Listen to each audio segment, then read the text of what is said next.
말씀 보도록 하겠습니다. 잠언 5장 1절에서 8절 말씀입니다. 같이 읽겠습니다.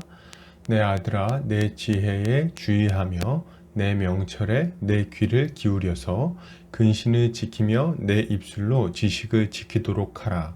대저 음녀의 입술은 꿀을 떨어뜨리며 그의 입은 기름보다 미끄러우나 나중은 쑥같이 쓰고 두나에 가진 칼같이 날카로우며 그의 발은 사지로 내려가며 그의 걸음은 수월로 나아가나니 그는 생명의 평탄한 길을 찾지 못하며 자기 길이 든든하지 못하여도 그것을 깨닫지 못하느니라. 그런즉 아들들아, 나에게 들으며 내 입에 말을 버리지 말고 내 길을 그에게서 멀리하라. 그의 집 문에도 가까이 가지 말라. 아멘. 잠언 5장 1절에서 8절까지 달콤한 음녀의 입술을 멀리하는 신앙이라는 제목으로 말씀 보도록 하겠습니다.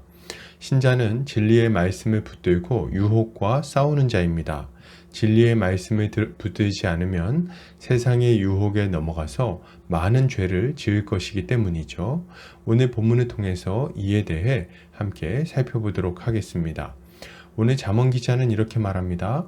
내 아들아, 내 지혜에 주의하며 내 명철에 내 귀를 기울여서 근신을 지키며 내 입술로 지식을 지키도록 하라. 잠언 기자는 자신의 지혜에 주의하며 자신의 명철에 귀를 기울여서 근신을 지키라고 말합니다. 그리고 너의 입술로 지식을 지키라고 권면하죠. 동일한 내용을 타번역본에서는 이렇게 번역합니다. 내 아들아, 내 지혜에 주목하고 내 명철에 내 귀를 기울여라. 그러면 내가 늘 분별력을 갖게 되어 내 입은 지혜로운 말만 할 것이다. 이 말은 결국 지혜에 주목하고 명철에 귀를 기울이면 분별력이 생겨서 지혜로운 말을 하게 될 것이라는 말입니다. 여러분, 신자는 예수 그리스도 안에 있는 지혜와 명철의 말씀에 귀를 기울일 때 지혜롭고 덕스러운 말을 하며 복된 삶을 살게 된다는 것을 믿어야 됩니다. 우리가 말하는 모든 것은 우리 마음에 있는 것이 자연스럽게 흘러나오는 것이라고 할 수 있습니다. 만약 우리의 마음이 혼잡하고 더러운 상태라면 자연스레 우리의 말은 거칠고 더럽게 될 것입니다. 그러나 반대로 우리의 마음이 질서 잡혀 있고 지혜와 명철로 가득 차 있다면 우리의 말은 자연스레 덕스러운 모습을 갖게 되겠죠.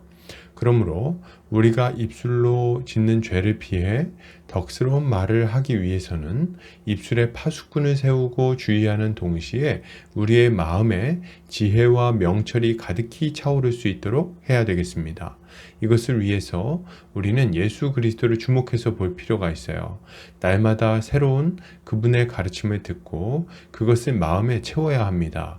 말씀을 통해서 그분의 행적을 살펴보고 그분의 십자가를 우리의 눈에 담아야 되는 거죠. 이렇게 할 때 우리의 마음은 하나님의 지혜로 가득히 차오르게 될 것입니다. 그리고 우리의 입은 자연스럽게 하나님의 사랑과 지혜를 말하게 될 것이에요.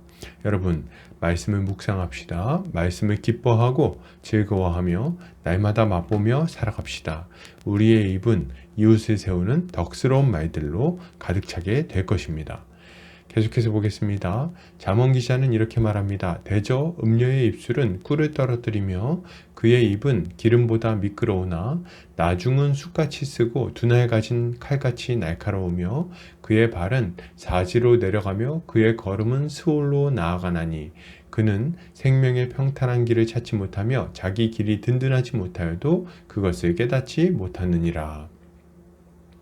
잠언 기자는 음녀의 입술에 대해서 말합니다.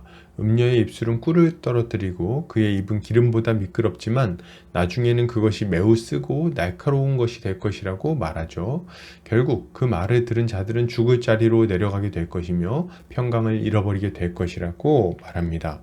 이것은 음녀로 대표되는 세상의 가르침을 따르는 자들이 결국 고통스러운 인생을 살게 된다는 것을 분명하게 알려주고 있는 것입니다. 여러분, 신자는 음녀와 같은 세상의 가르침을 따르는 자들이 결국 평강을 잃어버릴 뿐 아니라 고통스럽고 비참한 삶을 살게 된다는 것을 알아야 됩니다. 결국에는 멸망을 당하겠죠. 세상의 가르침은 처음에 들을 때 합리적이고 상식적인 말처럼 들립니다. 돈을 많이 벌어야 된다. 그래야 좋은 것 먹고 좋은 차 타고 좋은 삶을 살 수 있다. 가정을 건사하고 노년을 준비하기 위해서는 돈이 있어야 된다. 그리고 이렇게 돈을 잘 벌 수 있으려면 이러저러한 일을 해야 한다. 지금 기회를 놓치면 안 된다. 이런 종류의 가르침들이, 이런 종류의 말들이 정말 얼마나 많은지 모릅니다.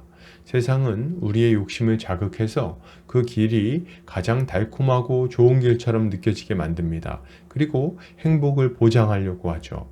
그러나 사실 세상의 가르침은 거짓말이라고 할 수 있습니다. 그것은 처음에는 좋아 보이지만 시간이 지나면 지날수록 가짜라는 것이 드러나게 되는 거예요. 왜요? 그 가르침을 따라 살아도 약속한 평강을 얻을 수 없기 때문입니다. 도리어 그 길로 가는 자마다 배신의 쓴맛을 보게 될 것이고 세상의 냉정함 앞에서 좌절하게 될 것입니다. 자신이 가진 재능의 한계를 발견하게 될 것이고요. 자신보다 잘난 자들이 자신을 짓밟는 것을 보게 될 것입니다. 결국 세상의 가르침은 처음에는 달콤하나 시간이 지나면 쓰디쓴 아픔과 고통으로 변하게 되는 것입니다. 그러므로 여러분, 우리는 이런 세상의 가르침을 따르지 않아야 됩니다. 세상의 음란한 가르침이 배후에 가지고 있는 거짓과 날카로운 발톱을 분별할 수 있어야 돼요. 어떻게 해요? 말씀을 봐야겠죠.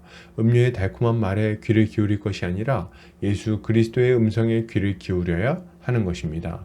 이렇게 할 때 우리는 우리의 평강을 잃어버리지 않고 안전하게 살 수 있을 것입니다. 계속해서 보겠습니다. 잠언 기자는 이렇게 말합니다. 그런즉 아들들아 나에게 들으며 내 입의 말을 버리지 말고 내 길을 그에게서 멀리하라. 그의 집 문에도 가까이 하지 말라. 잠언 기자는 자신의 영적 아들들에게 자신에게 들으며 자신의 말을 버리지 말고 음녀에게서 멀어지라고 권면합니다. 그는 그의 집 문에도 가까이 하지 말라고 말하죠. 이것은 참된 진리를 전하시는 예수 그리스도의 가르침을 굳게 붙들고 음료로 나타나는 세상의 가르침과 삶의 방식에서 멀어지라는 권면인 것입니다. 여러분, 신자는 예수 그리스도 안에 있는 지혜의 말씀을 굳게 붙들고 세상의 가르침에서 떠나야 됩니다. 세상의 가르침은 달콤하고 쉽게 설득이 됩니다. 언뜻 보기에 쉬운 길처럼 보이기도 해요. 그래서 그 길로 넘어가는 사람이 많습니다. 그러나 주님의 가르침은 그렇지 않아요.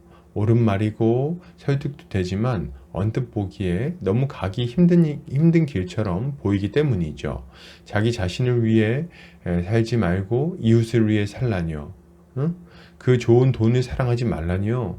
성공을 위해 살지 말고 주를 위해 살라니요. 이런 말들이 맞는 말인 것은 알지만 우리를 행복하게 해줄 것 같지도 않을 뿐 아니라 너무 힘들게 느껴지는 겁니다. 그래서 음녀의 길로 많이들 기울어져요. 그러나 하나님은 우리가 주의 가르침에서 떠나지 않기를 바라십니다. 주님의 말씀을 버리지 말고 굳게 붙들라고 명령하십니다. 그리고 이런 세상의 가르침과 삶에서 멀어지라고 말하죠. 왜요? 가까이 가면 유혹이 너무 강하니까. 우리는 이러한 주의 명령을 듣고 겸손히 순종해야 됩니다. 유혹을 이길 수 있다는 확신이 들 때야말로 유혹에서 도망칠 때입니다. 시험의 자리에서 벗어나야 돼요. 이것이 유혹을 이기는 방법입니다. 그러므로 여러분, 하나님의 말씀을 굳게 붙들고 세상의 유혹과 세상의 가르침에서 벗어납시다. 지혜의 말씀이신 주님께서 우리를 안전하게 지켜주실 것입니다. 결론을 드립니다. 여러분, 신자는 하나님의 지혜를 마음에 채워서 우리의 입술로 덕을 세우는 말을 해야 합니다. 그리고 음료와 같은 세상의 말에 넘어가지 말고 하나님의 말씀에 귀를 기울여야 돼요. 이렇게 할 때 신자는 안전하고 복된 길로 갈 수 있는 것입니다. 오늘도 주님이 주시는 지혜로 마음을 가득 채워서 덕스러운 열매를 맺는 하루 되시기를 주의 이름으로 축복합니다.